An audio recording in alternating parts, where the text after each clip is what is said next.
السلام علیکم۔ تو فیل احمد عرض کر رہا ہوں اللہ تعالیٰ سے اس امید کے ساتھ کہ سارے S R G family members خیر خیریت سے ہوں گے۔ میں آج بہت ہی اہم ڈسکشن آپ لوگوں سے کر رہا ہوں، اور انشاءاللہ اس ڈسکشن سے آپ لوگوں کے حوصلے میں، ہمت میں اور اضافہ ہوگا، اور انشاءاللہ آپ کی جتنی بھی اب تک مشکلات کے آپ دن دیکھ چکے ہیں، اس ڈسکشن سے آپ محسوس کریں گے کہ وہ ہماری مشکلات اللہ پاک کی مہربانی سے اب ختم ہونے والی ہیں۔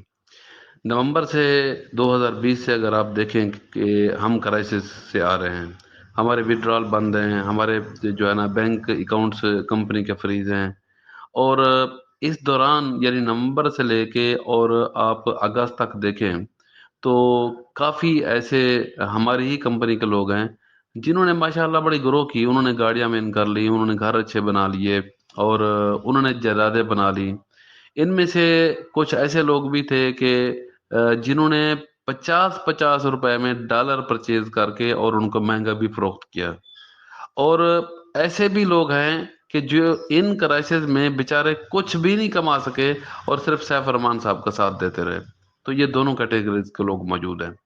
اب یہ ٹوٹل جو لوگ ہیں یہ بنتے ہیں 5 لاکھ یا اس سے زیادہ خاندان بنتے ہیں۔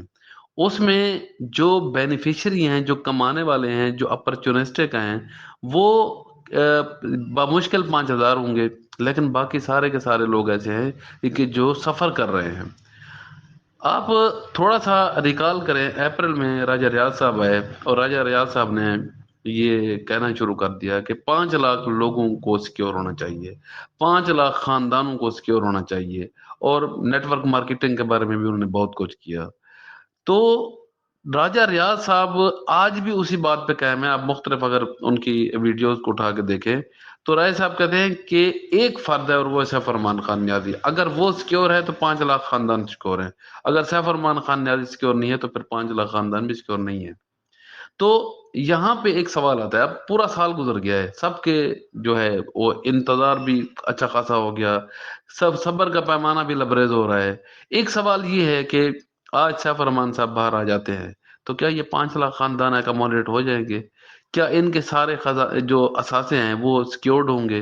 کیا ان کو پھر اسی طریقے سے ودرال ملنا شروع ہو جائے گا؟ تو سوال آتا ہے نہیں، ایسا نہیں ہوگا۔ اب اس کے لیے کیا کرنا پڑے گا؟ اس کے لیے کچھ نیا کرنا پڑے گا۔ تو ہم خوش نصیب ہیں، دیکھیں ہم کس طرح خوش نصیب ہیں کہ ہمیں اللہ تعالیٰ نے اچھی ٹاپ لیڈرشپ دی ہے، جو ہمارے ساتھ نا مخلص ہے، ہمارے ساتھ خلوص کے ساتھ چلنا چاہ رہی ہے۔ پھر ہمیں اللہ تعالیٰ نے ایک رہنما دی ہیں راجہ ریاض صاحب، جو ہمیں گائے بگائے گائیڈ کر رہے ہیں، ہمیں چیزوں کو بتا رہے ہیں، ہمیں موٹیویٹ کر رہے ہیں، حوصلہ بھی دے رہے ہیں۔ اب یہاں پہ حیرت انگیز بات یہ ہے کہ راجہ ریاض صاحب ہمیں موٹیویٹ کر رہے ہیں، اور ساتھ میں جو دوسرے لوگ ہیں جو کہتے ہیں جی آج یہ مسئلہ حل ہو جائے گا، کل مسئلہ حل ہو جائے گا، بس ایسے 10 دن کے بعد آپ دیکھیں گے آپ کو خوشخبریاں ملنی ہو جائیں گی، تو راجہ صاحب ان کو بھی بیئر کر رہے ہیں، ان کو بھی برداشت کر رہے ہیں۔ لیکن اب ایک بات آپ ضرور نوٹ کرتے ہوں گے کہ وہ ایک فکر ہے انگلش کا، انف از انف، اب کافی ہے، اب برداشت نہیں ہوتا۔ تو اب کسی کو تو مرد مجاہد کو باہر نکلنا پڑے گا نا۔ تو ہمیں معلومات ملی ہے، ماشاءاللہ ٹاپ لیڈرشپ بھی آپس میں ملتی رہتی ہے، راجہ صاحب کی بھی ان کے ساتھ گفت و شنید چل رہی ہے۔ تو آپ کو میں پورے اپنے بیہاف پہ کہہ رہا ہوں اور پورے وثوق سے کہہ رہا ہوں کہ انشاءاللہ آنے والے چند روز میں، یعنی آپ اس کو ہفتہ بھی کہہ سکتے ہیں، 10 دن بھی کہہ سکتے ہیں، انشاءاللہ آپ کو ایک بہت بڑی گڈ نیوز ملے گی۔ آپ کو حوصلہ ملے گا، آپ کو پتہ چلے گا کہ آپ کا جو رکا ہوا کام ہے وہ دوبارہ چل پڑا ہے، اور انشاءاللہ کسی نہ کسی فزیکل ایک پرپوزل کے ساتھ ہماری جو ٹاپ لیڈرشپ ہے، راجہ صاحب ہے، انشاءاللہ وہ بیٹھیں گے، اور انشاءاللہ اس میں یہ سارے کے سارے جو 5 لاکھ یا 5.5 لاکھ جتنے بھی خاندان ہیں یہ انشاءاللہ سیکیورڈ ہو جائیں گے۔ تو اس میں جو میجر رول ہوگا وہ ذہن میں رکھیے گا، جس میں میجر رول ہوگا وہ ہوگا سیف الرحمان خان نیازی کا۔ اب سیف الرحمان صاحب کو کافی لوگ ہیں جو اب تک انہوں نے صحیح ٹریک پہ نہیں رکھا، یہ بہت بڑا المیہ ہے، یہ ہمارے لیے ایک بہت بڑا سبق ہے کہ سیف الرحمان صاحب ایک سادہ دل بندے ہیں، ایک ہمدرد بندے ہیں، ایک لوگوں کے ساتھ خدمت کرنے والے بندے ہیں۔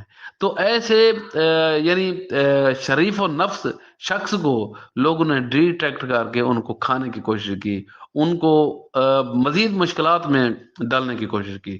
تو یہاں پہ آپ ایک چیز سوچیں کہ سیف الرحمان صاحب کو مشکل میں ڈالنے کا مطلب 5 لاکھ سے زیادہ خاندانوں کو مشکل میں ڈالنا ہے، لیکن ان ظالموں نے یہ نہیں سوچا۔ اور اب سال سے زیادہ ہونے والا ہے، یا سال ہی سمجھ لیں، نومبر سے لے کے اب نومبر ہے، لیکن رزلٹ کیا ہے؟ زیرو، رزلٹ زیرو ہے۔ تو اس کے لیے میں تمام دوستوں سے، بھائیوں سے، بہنوں سے، بزرگوں سے مخاطب ہو کے کہہ رہا ہوں کہ جو میری معلومات ہیں، اور انشاءاللہ اللہ پاک کرے گا ایسا ہی ہوگا، کہ یہ جو ٹاپ لیڈرشپ ہے اور راجہ ریاض صاحب ہے، انشاءاللہ بہت بڑا بولڈ سٹیپ لیں گے آنے والے دنوں میں۔ مجھے اللہ پاک سے پوری توقع ہے، اپنی ایک پوری پرپوزل کے ساتھ ڈسکشن کریں گے، اور انشاءاللہ یہ ہفتہ 10 دن میں ہمیں ایک بہت بڑی خوشخبری سنائیں گے، جس میں نہ صرف یہ ہماری کمپنی چلے گی، بلکہ انشاءاللہ یہ 6 لاکھ سے 6 کروڑ، اور بلکہ اس سے بھی زیادہ یہ ممبران پہ مشتمل ہو جائے گی انشاءاللہ۔ جس طرح پہلے آپ و تاب سے کام چل رہا تھا، اس سے بھی بہتر انداز میں چلے گا۔ تو لوگ کیا کہتے تھے کہ یار ہمارا اوریجنل پیسے تو مل جائیں گے نا؟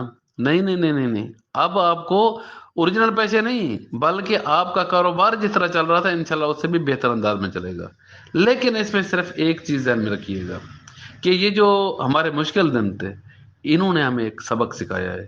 سبق یہ سکھایا ہے کہ ایک تو صبر کا جو پیمانہ ہے اس کو قائم و دائم رکھنا ہے، اس صبر میں کبھی بھی آپ نے کوئی غلط بات نہیں کرنی، اور دوسرا یہ ہے کہ ہمیشہ لوگوں کی زندگیوں میں آسانیاں بڑھنی ہے، کبھی بھی کسی کو مشکل میں نہیں ڈالنا۔ جن لوگوں نے آج ہمیں مشکل میں ڈالا ہے، تو یقینی بات ہے کہ ان کے ساتھ بھی اللہ تعالیٰ نے وہی کرنا ہے جو انہوں نے باقی لوگوں کے ساتھ کیا، یہ ان کا اور اللہ پاک کا معاملہ ہے۔ لیکن ہم نے کسی سے بدلہ نہیں لینا، بلکہ ہم نے انشاءاللہ آنے والے دنوں میں لوگوں کی زندگی میں آسانیاں ڈالنی ہیں۔ اللہ پاک سے دعا کریں، دعاؤں کا سلسلہ قائم و دائم رکھیں۔ پچھلے دنوں دیکھیں، آپ سب لوگوں سے گزارش ہے کہ چلتی رہیے کہ یار درود پاک پڑھیں، ہر وقت درود پاک پڑھتے ہیں، چلتے پھرتے درود پاک پڑھیں۔ اللہ پاک کو راضی کرنے کے لیے ہم پڑھتے ہیں نا۔ تو اللہ پاک ہم سے ایسا راضی ہوا ہے، ایسا راضی ہوا ہے کہ آج کچھ ایسی ڈسکشن ہوئی ہے کہ اللہ پاک نے اس ڈسکشن میں خوشخبری سنا دی ہے۔ تو انشاءاللہ آپ لوگ مطمئن رہیں، درود پاک پڑھیں، دعائیں کریں۔ اللہ پاک انشاءاللہ ہمارے حق میں جو بھی کرے گا انشاءاللہ بہتر کرے گا۔ اپنا خیال رکھیے گا، اللہ حافظ۔